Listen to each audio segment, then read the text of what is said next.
What's up, everybody? I am your ultraviolent siren and your favorite indie hype girl, Kakeface Karlee, and welcome back to another episode of X Brand Unleashed. This is episode 22. I can't believe we've already done 22 episodes.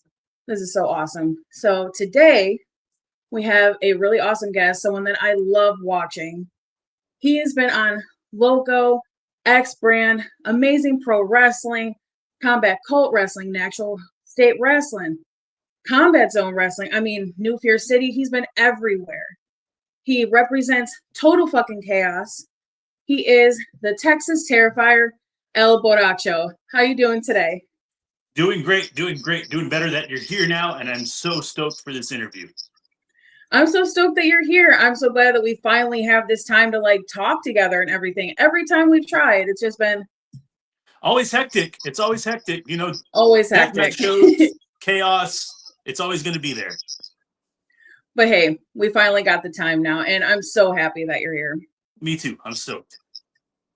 So I want to know, how old were you when you became a wrestling fan? What was that first moment that got you into wrestling?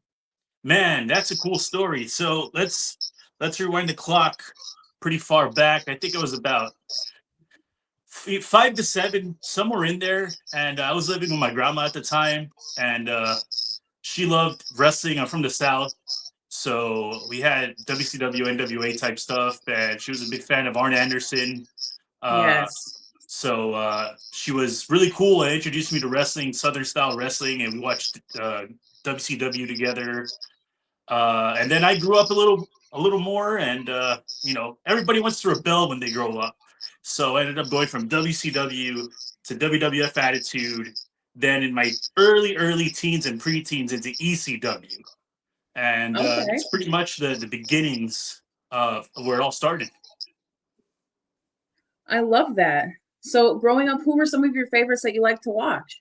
Oh, growing up, Stone Cold is like one of my ultimate all-time favorites. He inspired me when I was a kid so much. I was always like that weird, nerdy fucking kid, and I always got picked on and shit.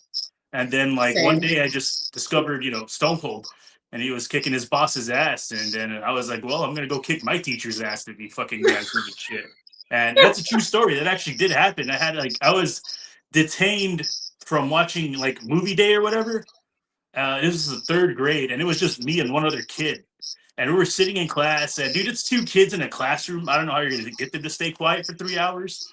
Fair. And it didn't happen. So he was like, let me talk to you outside. And we went outside, and he fucking grabbed me by the scruff of my shirt and pulled me close to him. He's like, hey, what are you going to do now? And in my head, I was like, if I hit him, I don't think he could tell anybody that he grabbed me. So I fucking pulled back, and I just fucking gave him one. And I remember seeing my friend in the classroom, jaw down. And then my teacher looked back at me. He was like, go sit down. And that was it. That was the end of it. So that was one of the first times I really got to stand up for myself. When I knew I was in the right. When I knew I wasn't doing nothing really wrong. And that goes back all the way to Stone Cold inspiring me to stand up for myself. And along with him, it was well, we'll get into finding out, I guess, in the interview, where the ultraviolet stuff was at. But that was pretty much peak right before I got into ultraviolence. Yeah, so let's talk about, you mentioned after, watching the Attitude Era and everything, you got into ECW. Where was that sweet spot where you got into ultraviolence, and who are some of the people that you loved in ECW? So excellent.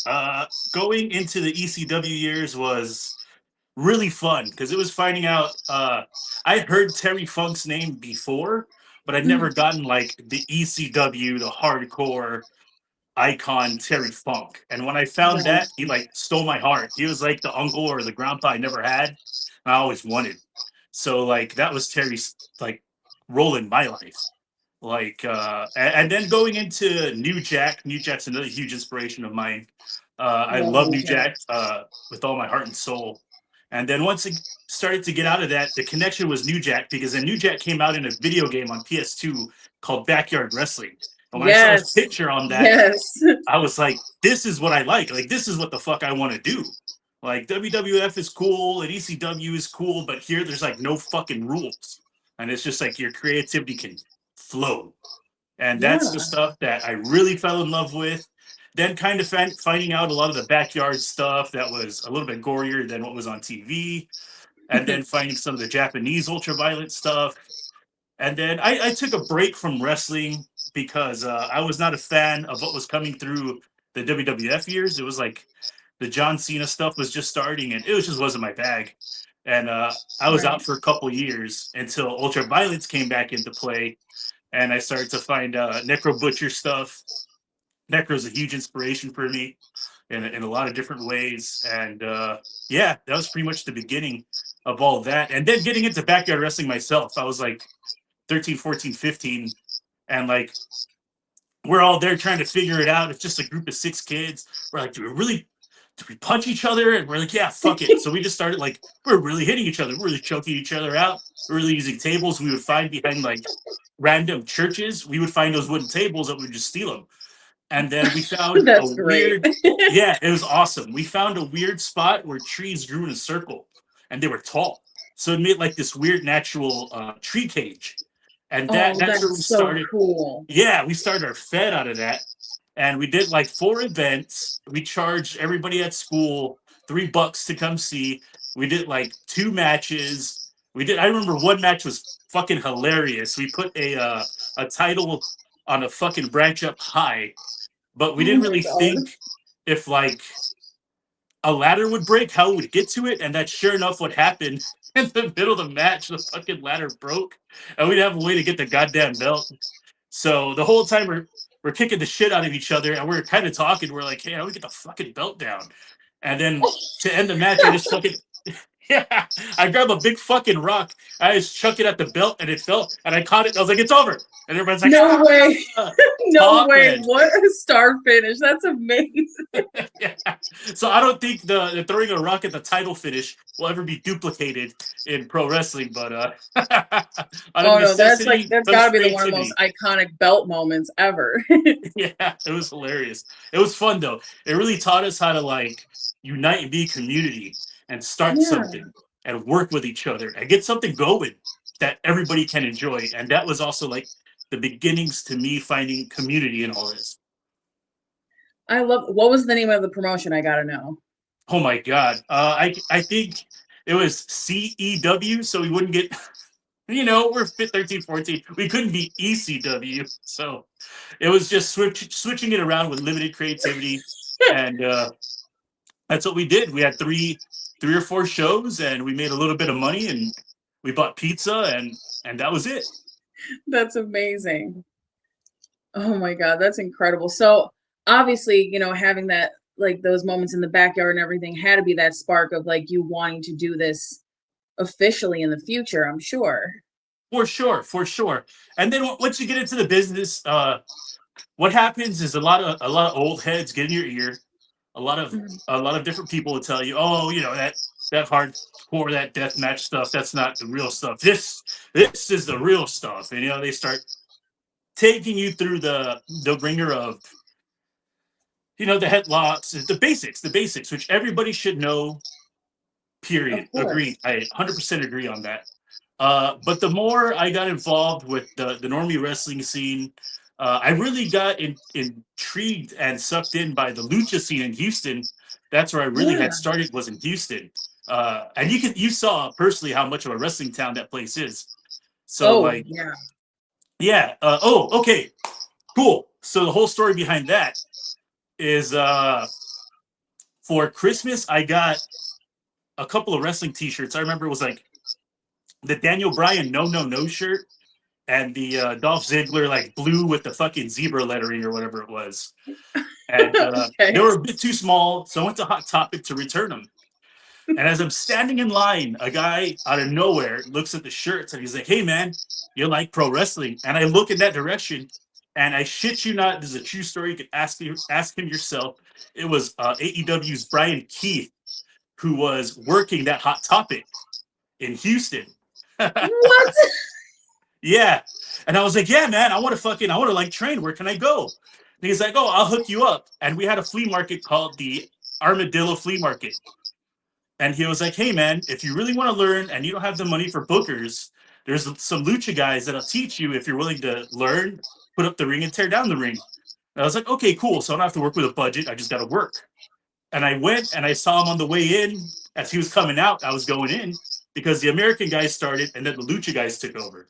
So I got to see Brian Keith as he was coming out, all geared up. I didn't know what to wear. I had no gear. I just got out of like, I was going to, this is another fucking joke on itself, a school called UTI. That's the name of the fucking school, I swear. And I was there in just like that school fucking gear, and he was like, "You're gonna need like a lot more than that." And he showed me like knee pads, shoes, shorts, and all the basics.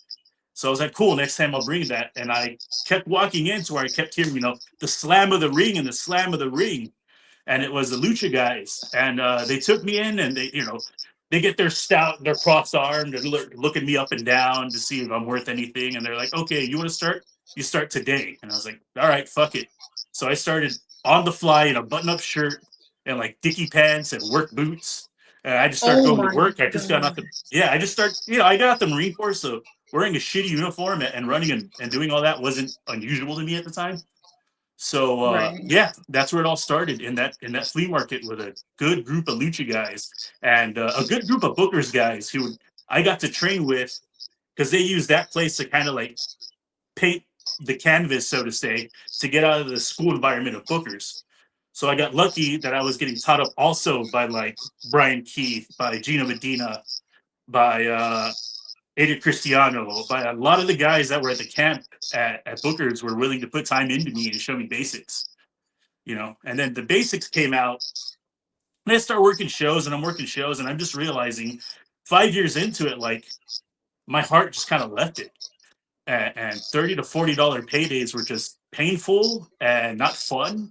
And locker rooms were just not, they weren't fun. They were boring. Everybody was very judgmental. Around when was this? This would be about like 2000 and man, maybe let's see. I started in 12, so maybe like no, yeah, I started in 2012. That was maybe like 2015, 16. I started to Okay. notice like I kind of started falling out of love with it, and I didn't want that to happen. So It was about a beginning year, to be monotonous for you. yeah, it was getting very monotonous, and the things between normie, I hate to say it that way, but like I don't know how else to say not deathmatch wrestling, I guess. Right. No, I get Is what you it mean. Yeah, the locker room was just so egotistical, and it was so buddy buddy driven that I felt like I'm socially stupid, so I don't know how to like be Me. friends. Yeah, I have no Same. I sense get of it. like being friends with people, and I hate it unless like there's a direct link between me and you. Like we're gonna have a hard time connecting, Like I'm unless someone. awkward as hell. Like, hi. Yeah, exactly. Unless someone comes up to me, they're like, "Hey, you like Toxic Avenger?" I'll be like, "Oh, I love Toxic," and then boom, we're into it. But Right. yeah. So then I started my first death match at APW, which you mentioned earlier, and I really thank APW for giving me a chance to prove myself that I could belong to that world.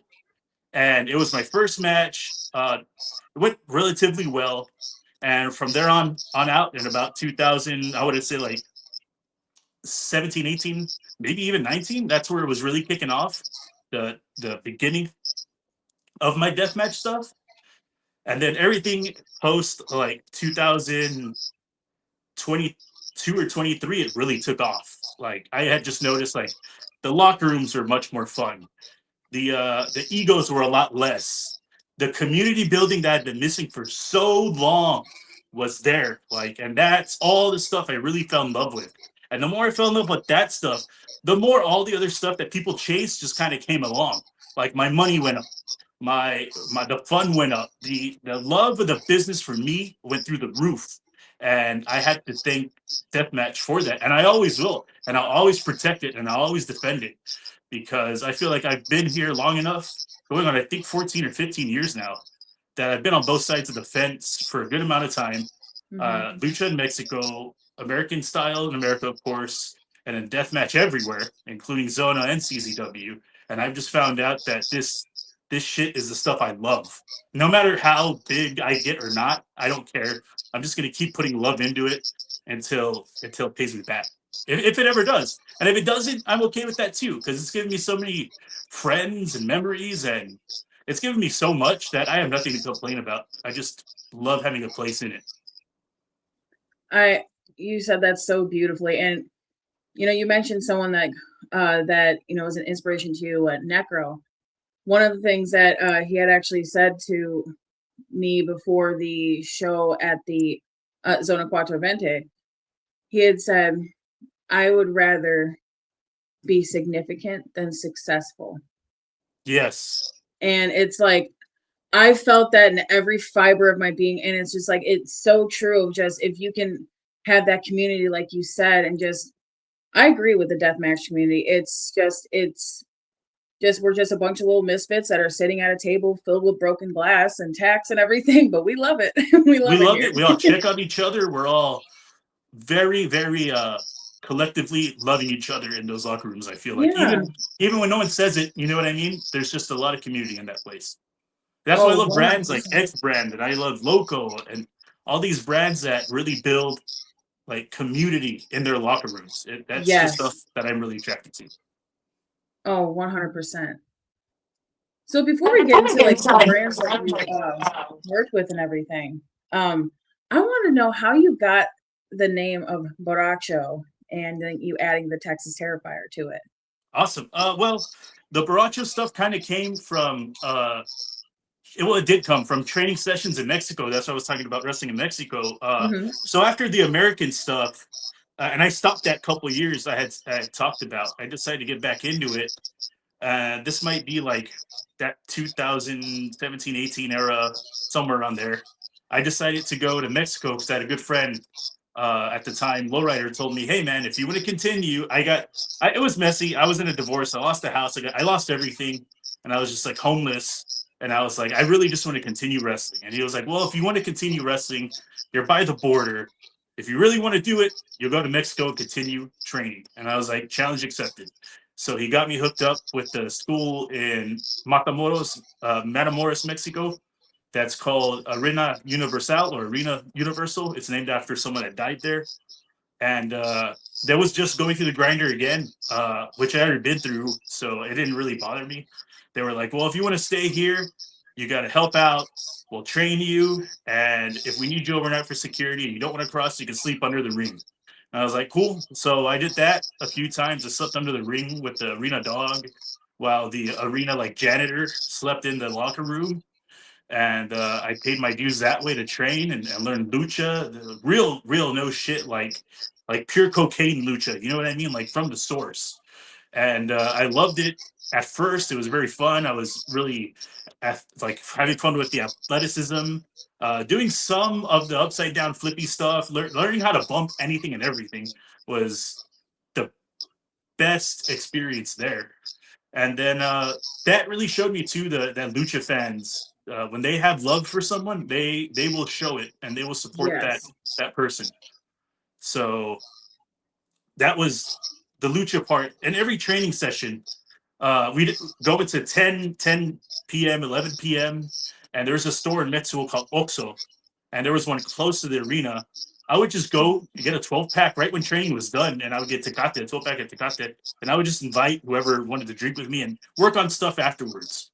And Mm-hmm. I would just drink and drink and drink until like I guess people would tell me that I'm drunk, but I felt like enthusiastically like athletic and confident, and I just kept training. And they're like, "Pinche borracho," and I was like, that has to be it. Like that just sounds cool. In my head, I could hear the borracho, borracho, and I was like, that sounds fucking cool. My family's a bunch of alcoholic bar fighters. I was like, this is like the best. Yeah, I'm just gonna do that. I love it.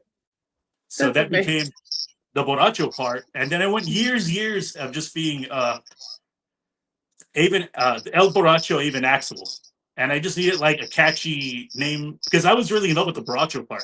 I just felt like promoters need something to like catch on to name wise. And I was like, there's always a Peter Parker. There's always like the double letters, if that makes sense. Hmm. So I was like, I would do Avon Axel. At the time, I used my trainer's name, which was Alex Evans. I threw his name up in the air like the ECW, the CEW fucking thing. I threw his letters around and boom, there was Aven Axel out of Alex Evans. So years go by. I dropped Aven Axel, and I'm just Borracho for a while. And then I got creative with deathmatch. And I was noticing I was doing stuff in the ring with things that nobody else was doing. And I was like, man, this is the fun stuff. Like getting creative with how I'm going to hurt my opponents. That's the fun stuff. And then, I watched Terrifier and I watched Art, and I was like, that guy loves what he does. I love what I do. This is where we had this mutual fucking connection. And then every time I started working, that movie would just play in my fucking head, and I would do something new and cool. And it was every other match I was using him as an inspiration to do something creative and funny. And then I was just like, well, fuck it. I'm doing all the mannerisms. I want to come out with the glasses. So that's where the name came from. The name actually did come from also an incident where I was in the Valley. I was doing a hardcore match with someone, and I guess he just wasn't familiar with that type of wrestling, because this kid just kept fucking nailing me with shit, and hard as fuck. And I was like, okay, motherfucker. And I got a pen, and the pen fell next to me. So as he was coming to me, I fucking got it. I pulled his head back, and as soon as I went for a fucking jab, he got up and ran out of the venue. And I had to try and drag him back. So when he ran out, I was just like, yeah, I've terrified somebody. The Texas Terrifier, that's born. So that's going to be used. I love that. That's amazing. That's such an amazing story with that. So you I've had mentioned so you much had, fun with it ever since. oh my God, and just seeing it in person, you really amplify that character. I just love seeing whatever you're gonna grab from your bag. It's like just this bag of goodies, and I can't wait every time. Thank you. Oh, of course. So you mentioned you had your first death match.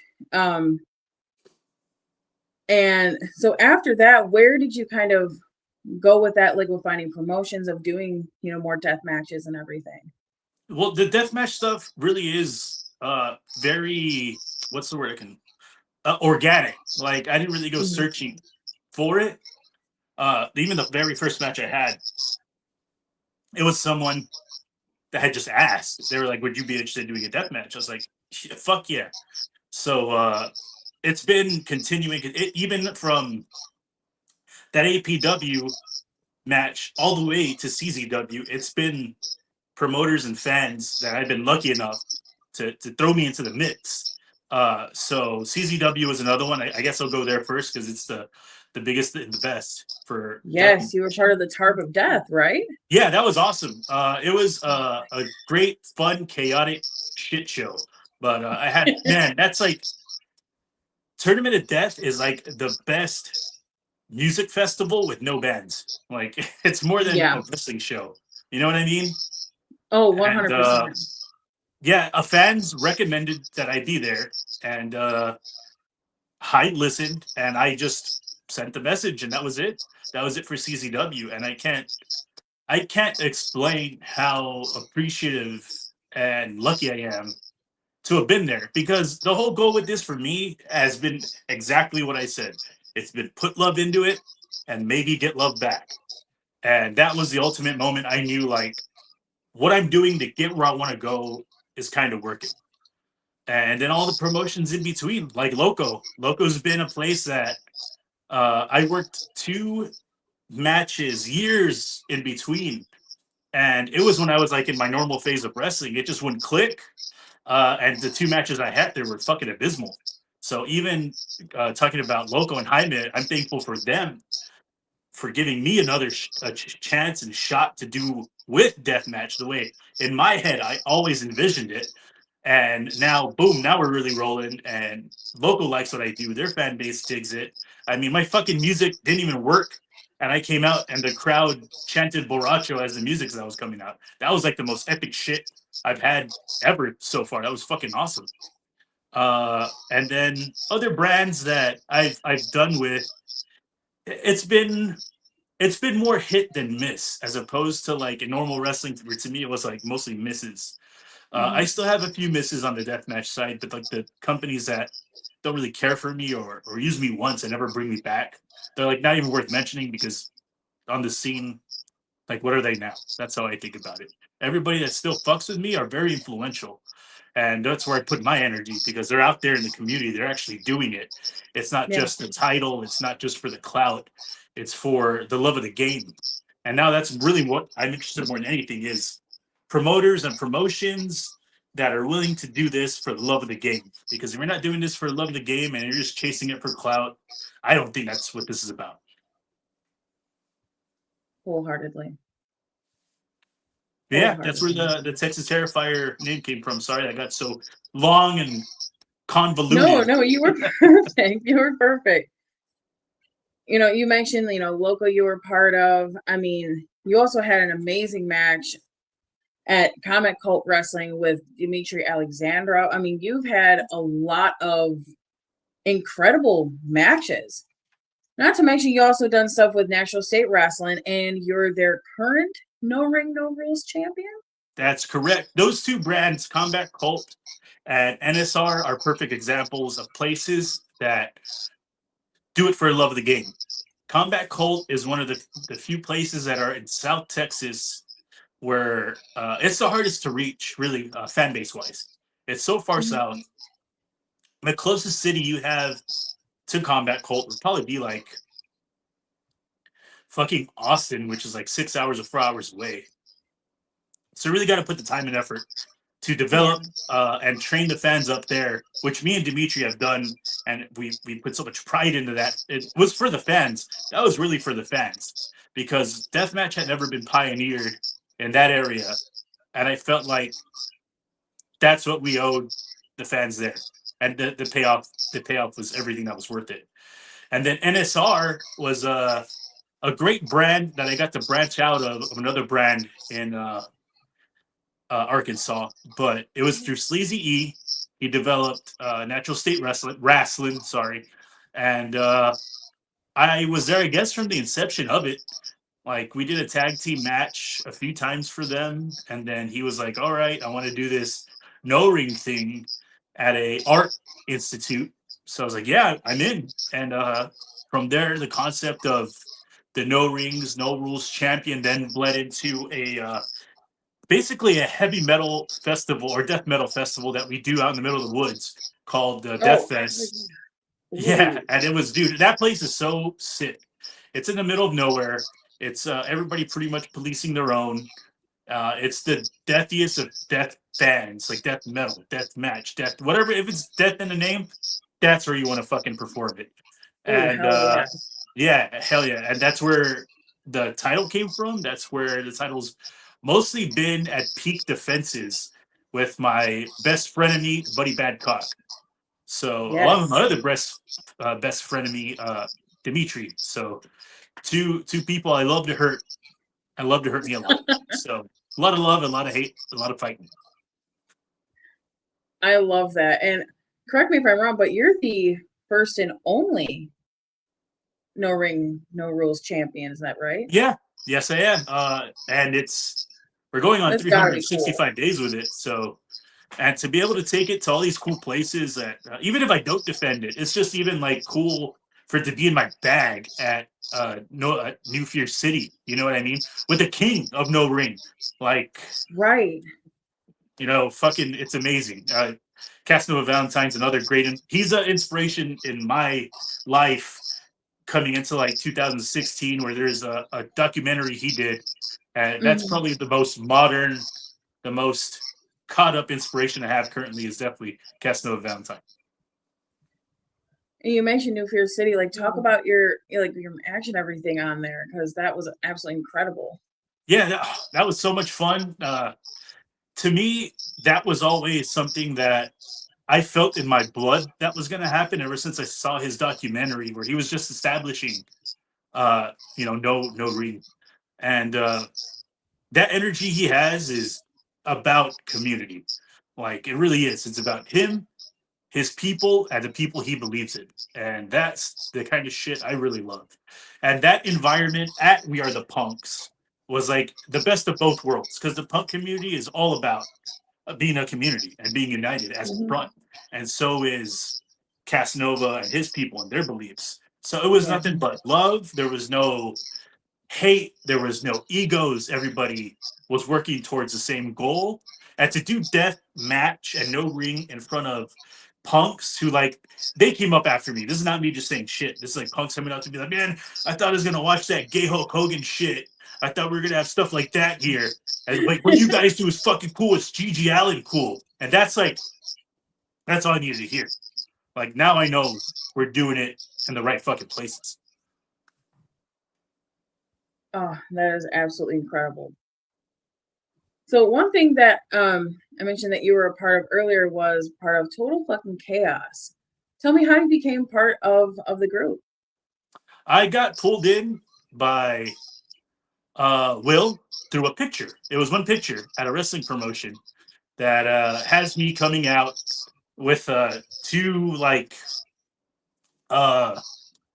Guitar Hero guitars and a fucking a weed whacker and like flames in the background. And the picture's epic. And he shot me a message like the day after that came out. And he was like, would you be interested in being in like an NWO punk group? I was like, yeah, fucking let's do it. So I think I was one of the first like 4. And now we're like super inclusive. We have all sorts of members in our group. We got trans members, you name it. We are very inclusive towards everything. And that is what I love. Because I think like just like punk and just like deathmatch, it can be for everybody as long as you have it in your heart and your soul that you want to do it. It's there for you. 100%. So it's the best of both worlds. It's deathmatch, no ring, and the punk community rolled into one. I love that. So I want to talk about some of the more recent matches you had. We mentioned, of course, your match with Dimitri, but at Loco, you had a match at No Ring No Masters 5 against the infamous, the legendary Lane Bloody. How was that match with him? I, of course, got to see it live up close and personal. You guys getting all crazy with each other. It was amazing. Thank you. That was a big honor. First of all, like those are the first words that come out of my brain. It was a huge honor. It was his first time ever being in Texas, and there were messages sent back and forth, and he had the words of you're one of the people, if I was going to do this with in Texas, that I would want to do it with. So for me, I was like, I have to approach this with the most authentic, sincere parts of my soul, because that's what he deserves to have in a fight in Texas. Like I want to give him the most Texas fight he can get. And I feel like that's what we accomplished. We had a straight up fucking bar fight. And 100%. At the end, he came out on top. But I mean, it's Lane. He's tough as fuck. He's a tough individual. He almost fucking died on night 2, and he's still fucking out there bouncing around. He sure did. So he's one of the toughest motherfuckers I've ever been. Oh yeah, he's here in the ring with. Period. And I wanted to point out something with like matches, at least like the ones, I mean, just in general, like matches I've seen of yours, whether it is you lose or win, I feel like it's like no matter what, the crowd wins, because it's just like your matches are always so fun and engaging to watch. The first match I was able to see live of yours was Vulgar Display of Loco with you and Buddy. And oh my God, like you guys tore the fucking house down. Like you guys were incredible. And I knew of your work before and everything, but it was my first chance to see you in person. I was just like, holy shit, I love this. Love this. It was amazing. Thank you. Yeah, the matches with Buddy, I feel like almost like no matter what, those are always special. I don't know what the energy is with me and Buddy, but there's always something there. There's always an air of creativity that me and him have, and commonality that manages to unleash the best in both of us in our bloodiest of canvas painting.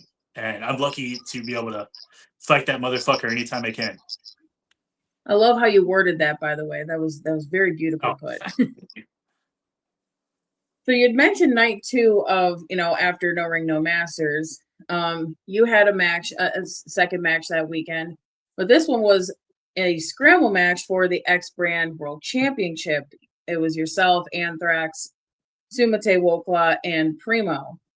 I will say from a fan's point of view, you could tell that there was a little bit of a clusterfuck in the beginning. I would love to know how you felt that match went.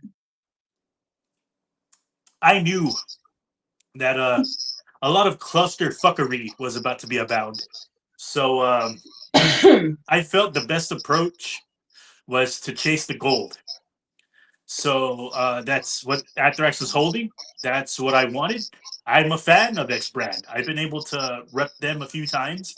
I love X Brand. So that was my main goal in that was to go after the gold that Anthrax had. And I also wanted to test his mettle because I knew he was going to do the same to me. I knew what was happening on the other side, just wasn't business that I needed or wanted to be involved in. So I figure the best 100%. approach, the best approach was to Yep. head for the gold. That's where all my stakes were. And the more I focused and dialed in on that, the less of the fuckery was abound. I agree completely. I think you guys definitely stole the match. You and Anthrax having that back and forth banter with each other. I even just love the beginning of you guys just kind of smiling at each other, holding the light to. I was just like, okay, you know what? I don't care what's going on in the other part. I'm glad that I'm like, okay, this is gonna look great. So, but yeah, I definitely was more focused on that part for sure. And you can tell that your mind was on what it was supposed to be about. Yeah, exactly. Some people lose sight of that, and once you do, who's really losing in that situation is the fans, and Yeah. that's every time I'm out there. That's who it's for. I'm not out there to stroke my own ego. I'm not out there to stroke anybody else's. I'm just out there to make sure that the fans that came out get every fucking penny worth in their experience. And if I could do that, then I accomplished my goal. Yeah. And you guys were able to accomplish that without hurting someone in the process and everything, and not going into it for yourselves, but for the main goal of putting on a show. So from the fan point of view, I definitely appreciated that. And I, for one, would love to see you and Anthrax run it back by yourselves one time. I think that would be incredible to see. Oh man, yeah, me too. Me too. What a tough fucking dude. He's got some hands, man. He's got some hands. He is definitely insane for sure. He's my next person I will make a best frenemy of. Oh, I love that. I could definitely see you guys run it back a few times, like have a trilogy between you two. I have like goosebumps thinking about that. So speaking of X Brand, you're gonna be doing some stuff in Vegas. Yes, One thing I heard you're gonna be being part of the USC show for the Dungeon Roulette. And then you're going to be part of X Brand's Are You Saved show. So let's talk about that. Are you like, when did you get told that you're going to be part of USE? And I knew for a while you're going to be part of Are You Saved? right. USC came not too long ago, maybe about a month or two. But I love Vegas. Vegas is like every time I land at that fucking airport, I feel like I'm at home. I love Vegas with all my heart and soul. I love everything about Vegas. I love that it was built on mobsters and gangsters and not government at first. And it became the government buying them out. But in the beginning, that's what it was about. It was about lawlessness, building up a business. And in a weird way, it was their community that they built up to support their community. So Vegas always has a special place in my heart, period. I go there to vacation regardless of their shows, like if I'm going to work there or not. Usually annually, I'm in Vegas. So I'm just lucky that this year I'm being paid to be in Vegas. And I get to do those two shows with two promotions. USC, it's my first time working with, but I love the X Brand fan and all the people on that side. So that's going to be fucking exciting. I'm very much looking forward to it. I know that at You Are Saved, I will be in the ring with the likes of Buddy Padcock. So there will be some entertaining stuff that happens. USC, I'm not so sure yet of what's going to happen. But it looks like me and Buddy Badcock are lining up to have another confrontation in Vegas. So I'm Ooh, fucking stoked interesting. about that. That's what I hear through the grapevine. So we'll see what happens. Well, I am definitely looking forward to seeing that. I mean, always seeing you live and in person will be amazing. And this time we'll actually make time to hang out for sure. Yeah. So I want to know, throughout everything you've done, what has been your favorite match you've had so far? Man, okay. That's kind of a tough one. Favorite match of all time? I don't know if I You can can have. do like top three if you want. Okay, cool. Let's do three. Three for Yes. sure. Me and Buddy Badcock at NSR for the No Rules Championship is up there. He got thrown off of a fucking like balcony deal through tables. So that was a crazy fucking ending to that. So that's one of them. And this is no particular order. Another match would be me and Dimitri, and the most recent Combat Cult matchup. I think we really pushed each other far, and the fans really wanted that one because man, we gave them deathmatch at its core, and that was the first time that they got to see it the way it's meant to be presented, for lack of a better term. So Yeah. I would say for sure that's in the top three. And then I got to work with Necro one time in Laredo. And that's always like one of my favorite memories, not only matches, because I learned so fucking much from just sitting there after the match and talking with him for hours over a case of Indian. So that's unforgettable. So those are probably my top three that I could think of off the top of my head. Very, very good answers. Do you have anyone on, like dream opponents that you would like to face and dream promotions that you would like to work at? Let's see, dream promotion, BJW for me in Japan would be sweet. That'd be that Japan's You in always the goal for Japan would every be fire. Oh my God, right. I can see that shit. Oh, you in Japan would That's be amazing. I feel like that's every deathmatch workers and wrestlers' goals to eventually get to Japan. So yeah, that's one of mine. I feel like it's one of the last places I had to conquer after NGX, Zona 23, and CZW. Like, what's Japan? Japan and Canada.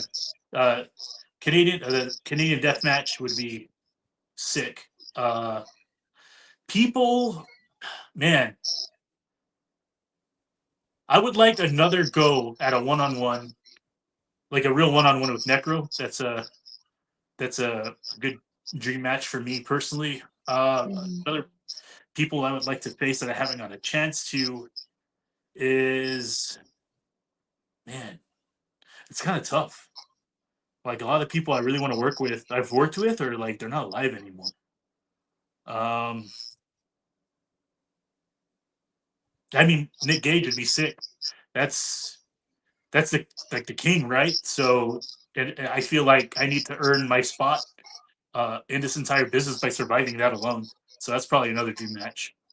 Uh, so we did promotion, dream match. What was the other one? No, that was it. That was it. You I feel got. like I'm leaving stuff out, and I don't want to. I feel like I would be disrespectful by leaving stuff out if I am. Oh no, you're you're doing amazing. You did Like, perfect.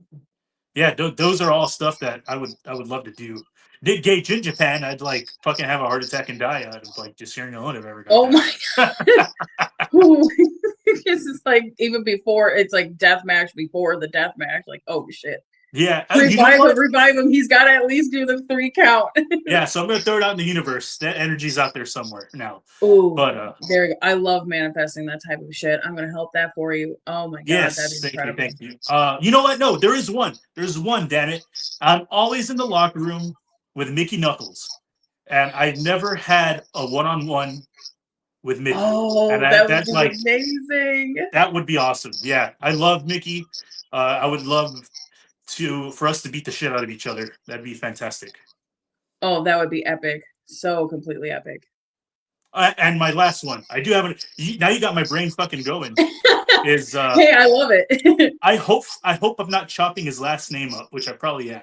But Alex Nebiv, he's out of Russia. Yes. Yes. Oh I my love what he's doing over God. there. So if it means I have to go over there, or he has to come over here, or we meet in the middle of the ocean, I don't give a fuck. But Oh my God. that would be tight. Look, wherever that fucking match happens in the States, Russia, in the middle of the ocean, I will fucking be there. Yes. I love that. Oh my I love what God. he's doing. I love what he's Oh, doing hell over yeah. there. I'm a big Yes. supporter I of love his. it. Oh, that's amazing. So I want to know, within your little bag of goodies that you always bring out during your death matches, what is your favorite thing in there? My favorite, that if they tell me I can't have the bag, I will pick only one item. It's the chain and sickle apparatus I thing that love I that built. shit. I love that shit. Yeah, that was out of having. So here's a lesson to like any people that want to become deathmatch wrestlers. Is that was a lesson in adapting. So in preparation for Tarp of Death, they asked everyone, "What's your like signature weapon so we can have it for you?" And I was Right. like, everybody just like came up with stuff, and some dumbass put a fucking wire hanger, and I was like, I'm not gonna cheat people out by a fucking wire hanger. So I put the weed whacker, and they were like, anything but that, and I was like, ah, fuck. Well, like that was like my one thing. So I was like, okay, and this was maybe like 2 weeks out. So Mhm. I had to get creative on the fly so I could have something to take this time instead of them have it ready for me. So I literally went out on the road and just started driving by stores. And here by my place, I have a road that has like a fucking Lowe's, uh, Home Depot, a Daiso, and like just random fucking stores. And I love Daiso because I'm a fucking like otaku weeb. So I like I get it. so I went there and I was like, we'll see if I can come up with something. But the idea was to have something that was deadly and funny. But I saw that sickle there, and I was like, oh shit, that's pretty sick. And like I just kind of ran my finger on it, and I just like nicked it, and I started bleeding. And I was like, okay, this is cool. I'll take this. So that was one piece. This shall work. Yeah. This part will work. But I was like, I felt like I needed it to be more complete because I going even back to Alex, I've seen him use a sickle. So I wanted to make it more special for the fans. So as I'm driving, I went to Home Depot, and that's where I just took the sickle with me. I started walking around. I was like, "What can I do with this? What can I do with this?" And I saw the chain, and I was like, "Somehow I got to get that chain onto this thing." So I just started walking around, and I found a D clip. I found the screw to put on the bottom, and then boom, all that came out of necessity to adapt because I could carry it anywhere. I can roll it up, put it in my bag. Uh, it doesn't have to be just in the bag. If they tell me you can't have the big bag, you can only bring one thing. Now that is my one thing. So I just had to adapt, and that's how it became my main weapon. And I love it too because the chain with the D ring, I can wrap and trap and clamp it together, and still have the sickle and do whatever I want because they're tied up in the chain. Oh, So, or I it's could like beautifully sadistic. I love that shit. thank you. Love And that shit. like the choke, my favorite is my favorite new thing has been the Richard Kuklinski Iceman choke, where it's like I wrap the chain, I turn around, I fucking carry them. That's my favorite thing with it. It's not very bloody, but it's fucking brutal because Oh, if you've ever been hung that way, you'll know you're in a world of shit whenever your breath is fucking cut off from your body. right. Oh, I'm so glad you brought up that weapon. I'm so glad that's your favorite because that's definitely my favorite to see. Like, That's oh, man, that's awesome to hear. That really is because that came from work and creativity and a place of yeah, like a creative soul, for lack of a better term. oh, and it's beautifully made too. I love that thing. Thank you. Of course. I want to know, what does deathmatch wrestling mean to you? It's my canvas. It's the it's the best place I can paint. I can't really paint. I can't really draw. I make shitty music when I try, but deathmatch when I'm in it and I'm locked in with a mind from a creative source and place within me, it unlocks all my like creative fucking nuances and nerves, and everything starts firing. And I'm a big adrenaline junkie. I've been to like 2 fucking combat zones. I've seen people blown up in pieces. I've been shot at, been stabbed, I've been blown up. I've been every negative physical force a human body could probably fear, or be fearful of. I've gone through, and for me, deathmatch is like therapy. And that's the thing, like I really put it out there for any opponent who tries to chase me down in this shit, is like, your you being in this is probably your roughest day. Between me and you, like, this is just therapy for me. This is my place of fun. Like, this is where I get to have the greatest fun that my mind can come up with. It's my best and biggest release, and from that release comes creative love for the fans. And when I'm in it, it's like a roller coaster for me, except I'm in control. It's like I know where to go, I know how to get there, I know where to hit fans in a specific place, I know where to take them. And that's what I love about it, is that it lets me paint, and no one ever tells me in deathmatch that I can't paint a specific way. Wow, Yeah, that was that's it. so. It's art. Deathmatch is art. And if people don't see it as art, then maybe you're just not meant to consume art. You can go and listen Ooh, to the radio, and you can go watch whatever shitty bands on TV, and you can go participate with the people that like to live in their bubbles. I don't believe in living in bubbles. I like to live everything to its maximum potential, whether it's pleasure, whether it's pain, whether it's fear, whether it's fun. I crank that motherfucker up to 11 no matter what it is, because you're only here for so fucking long, and you have no idea when you're going to check out. So, like, why live any other way? Especially if you have people that love you around and you love the fans. Everybody deserves a piece of that love that you have for this game, and you should share that with all of it. God, that was just fucking beautiful. Like, if you guys ever needed something to, like, fall asleep to at night, just like clip this and just put it on repeat, because that was just like, you ever hear, like, like the spoken word type of poetry? Jesus Christ, man, that was incredible. No, You know, I love this shit. I love this shit. yeah. I need it. I need deathmatch like I need air in my lungs, and that's like legit.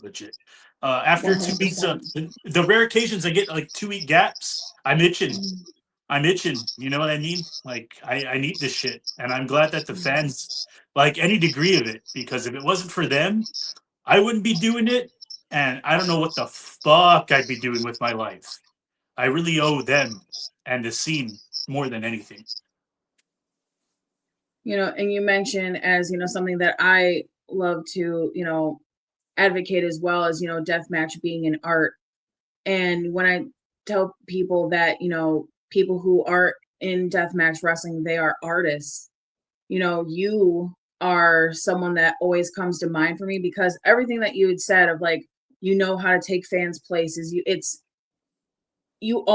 like you're almost like reading like an adult story time, but it's a fucking match. It's so beautifully done from when you come out to when you're done with the match, whether it's win or lose. Like, you have just such a poetic way of showing this beautiful chaos of it, and it's always just a true joy to see.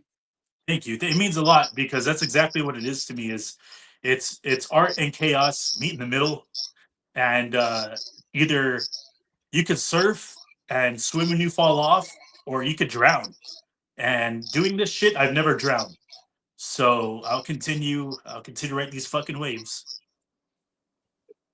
I love that. That was absolutely beautiful. Thank you for saying all of that. That was just No worries. It's beautifully done. very legitimate. I can't talk about other shit that I love that way. Like, I love punk music and I love playing in bands, but I'm a shit bassist. So, like, I love punk with all my heart, but I will never be in a great punk band. And I will never be a legendary bassist. But I feel like in deathmatch, it's where I can paint, and my art's understood by people who understand where art should be coming from.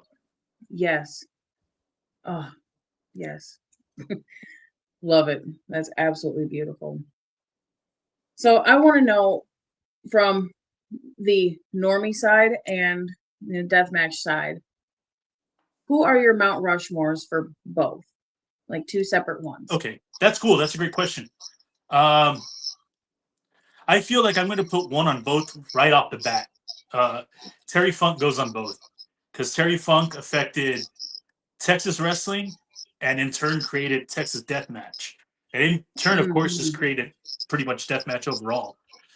What maybe didn't create, but definitely helped create what it would become and the flavor that deathmatch would become. So he goes on both.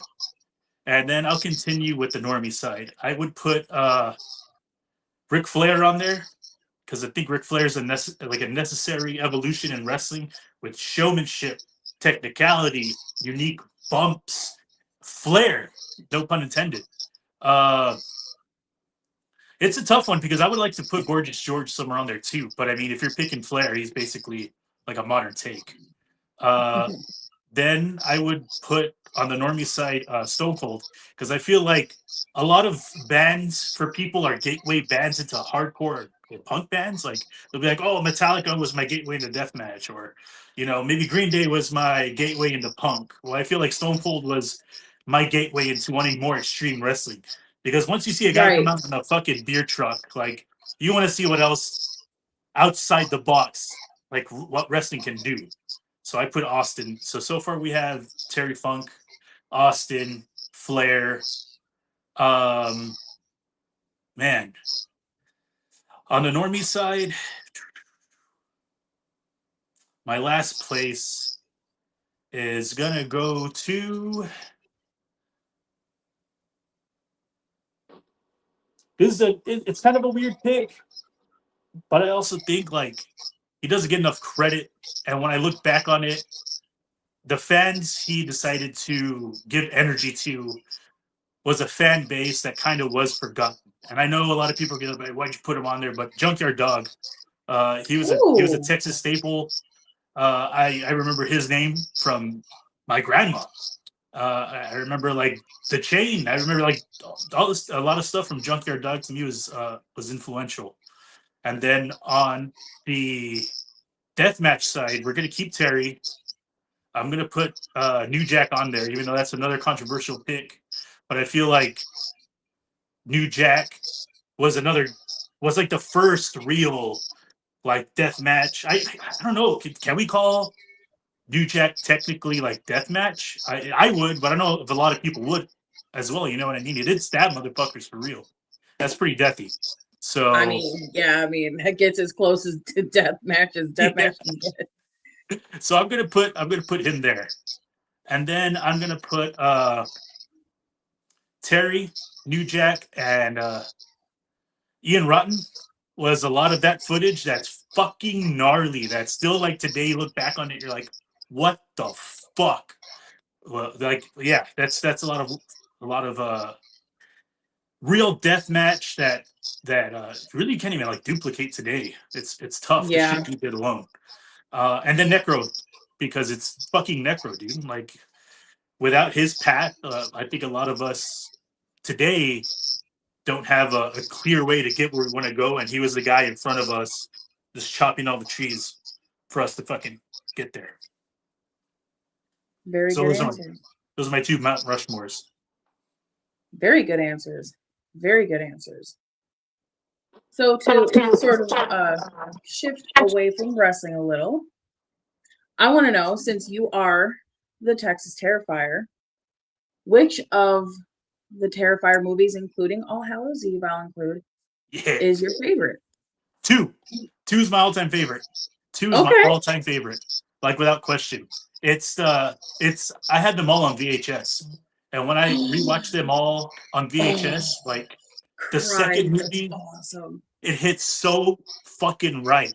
Like that movie was meant to be found when I'm 10 years old at the video store and it's got a gnarly cover. I have no idea what the fucking movie's about. I'm just like, I'm going to rent this one. And I take it for a weekend and it changes my life. Like, that's the kind of vibes I get from that movie. Like, I have, of course, a VHS player. So uh, Terrifier 2 on VHS is like my ultimate pick and ultimate way to watch it.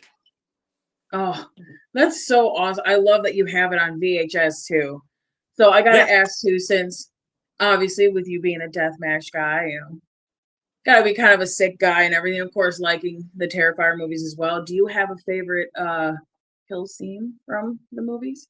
Yes. So a lot of people, I mean, it's going to be what everybody's going to think I'm going to pick. It's the crack of dawn scene, where he uses the saw to go down the middle.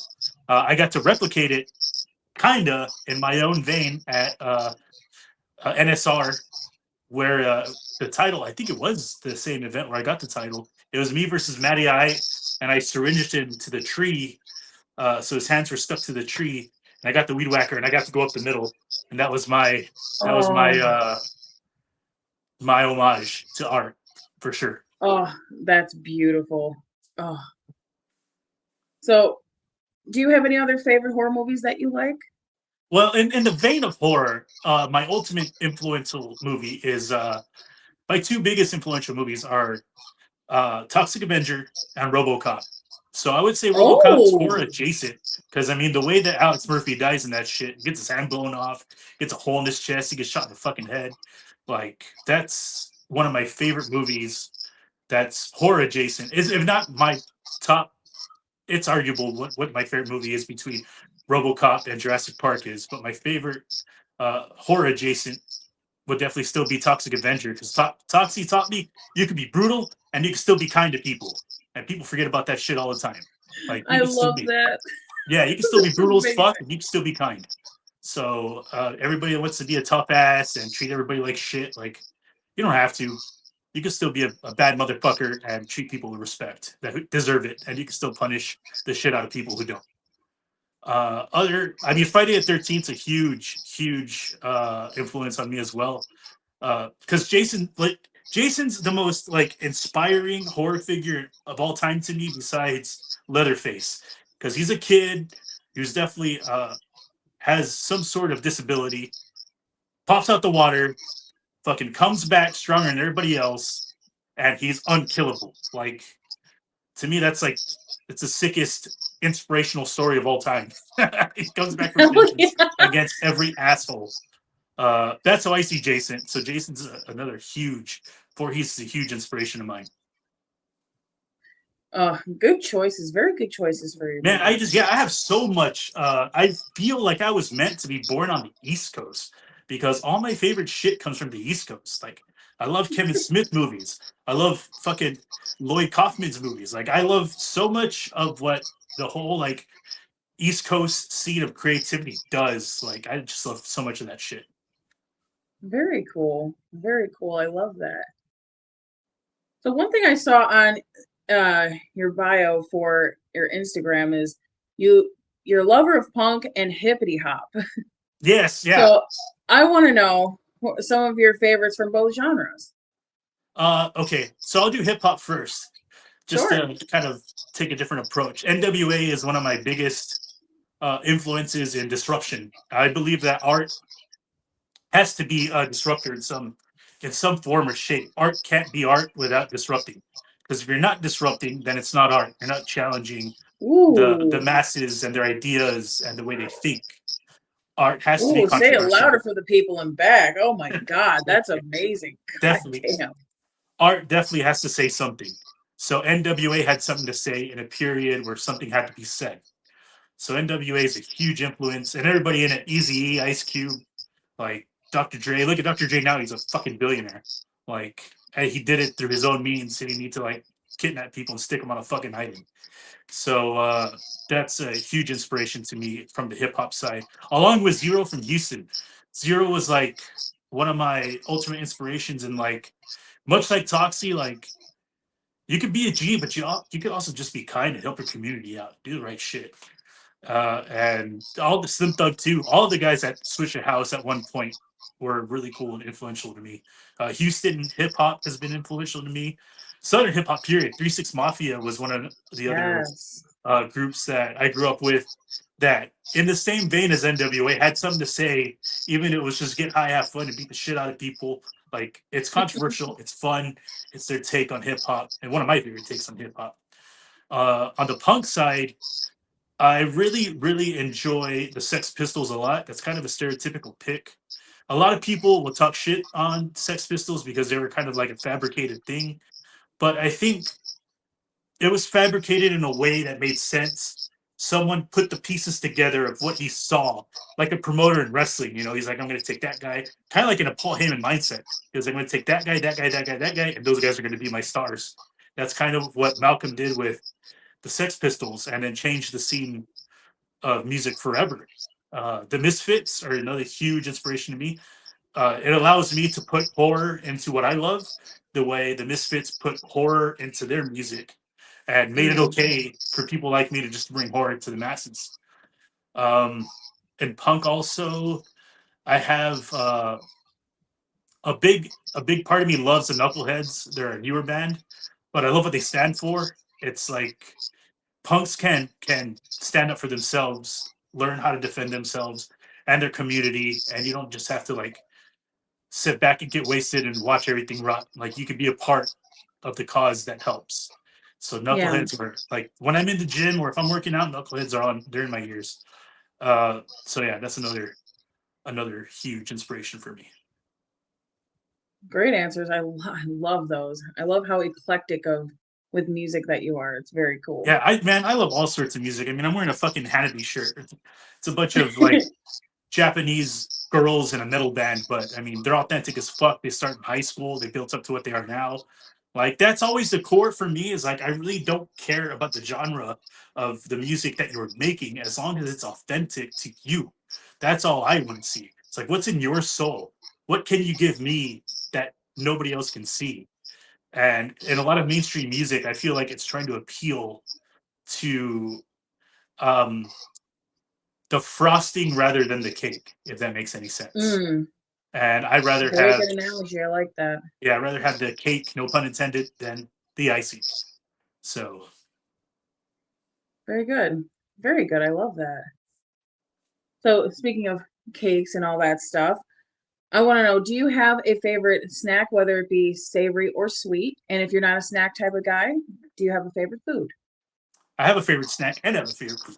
Favorite Ooh, snack is I would love to kimchi know both. pickles. I love kimchi pickles. It's an odd fucking thing, but I love pickles, and the best form to me is the kimchi pickles. They're amazing snack. Ooh, It's an amazing snack that you don't have to like feel guilty about, and they taste delicious, and they're pretty okay. They're good for you. Favorite food is always going to be pizza. I fucking love pizza.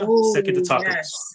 Tacos and pizza. That's it. Like, I could live on tacos and Same. pizza all day, Oh every day. God, same. Same. Hardcore same. Same, same, same. Yeah. If I I want were to know, not, what's your favorite type of pizza? oh, Detroit. Detroit style is my favorite. Detroit style with a shitload of cheese, some cut pepperoni, and maybe some Italian sausage or mushrooms, and just fucking Ooh. knock me out for the rest of the day. And what kind of tacos do you like? Tacos, I love pastor and bistec. Those are like my two favorites. But if I'm in Mexico and I can get some of the fucking rare good shit, tacos de cabeza, which is like they take from the head of the goat, that's delicious shit. I had a taco that I really, really enjoyed in Mexico that told me was like goat brain, but like mushed into a taco. That shit was delicious. It was like a zombie taco, but that shit was Oh, good. that's awesome. Yeah. Well, I want to say, Borracho, thank you so much for coming on here. You have been so incredible to talk to. I'm so glad we finally had a chance to like sit down, talk, and shoot the shit. Like, you've just been absolutely incredible to get to know. You've just been incredible. So thank you so much. No worries. Thank you guys. Thank you for your time. And yeah, I'll be seeing Absolutely. you in Vegas when it's party time. Yes, absolutely. I want you to tell everyone where they can find you on social media, where they can get your merch, and what is next for you. You can find me on Instagram under Texas Terrifier Borracho. You can find me on Facebook, Borracho FKA Avon Axel. I'm on X or Twitter, whatever they call that fucking app now. I don't even remember because I'm barely on there. So it's just look me up. I think it's Same. Avon Axel. And then I don't have a TikTok. But you can check out some of my playlists on Spotify. I've got some sick playlists on Spotify. And my merch. You could reach me on either Instagram or Facebook, and it comes directly from me, unless you want to buy my other shirts that are available on Texas Deathmatch Syndicate, which is a great, great, great homegrown community brand. And if you want to support the community of deathmatch wrestling, that's a great brand to go support. Go look up the rest of the shirts they have. They just sold out of the little Sicko one. They sold out of the Dimitri one, but I think they still have a really cool Mickey Knuckles one, and my yours truly is available under as well. But the exclusive tee that's floating around that's glow in the dark, I should have put it like in the fucking background or something, but I suck. Is the glow in the dark one that you find? You can find it on Instagram. It's a glow in the dark tee. Holler at me. I'll hook you up with a special gift if you can tell me you saw it on here that I have that shirt. Ooh. And I think that covers everything. The merch, the socials. What was the other thing? What am I forgetting? No, I think. What's next for you? What's next? What's next is Vegas. I will be at USC and X Brand, so I'm going to be under the same roof all fucking day. I'll probably end up being on that third show in that building too, because somebody's going to no show. So I'll be in that same building. If you look on the socials, that address, you can catch me there all fucking day. I'm only going to take like 6 tees with me and some art 8x10s. So if you want to get my merch while I'm there, catch me quick, because it'll probably go by the time I get to the X Brand show. Hell yeah, absolutely. And I cannot wait to see you in Vegas. It's going to be a lot of fun. And as for me, you guys, you can find me on TikTok, Kakeface_Karlee, on Instagram, Kakeface_Karlee 2.0, and of course here on X Brand Wrestling's YouTube channel for X Brand Unleashed. And of course, X Brand has a show, Are You Saved? April 17th at the Dive Bar in Las Vegas. You'll be seeing the both of us there, so don't miss it. But until next time, you guys. Okay, thanks. Bye.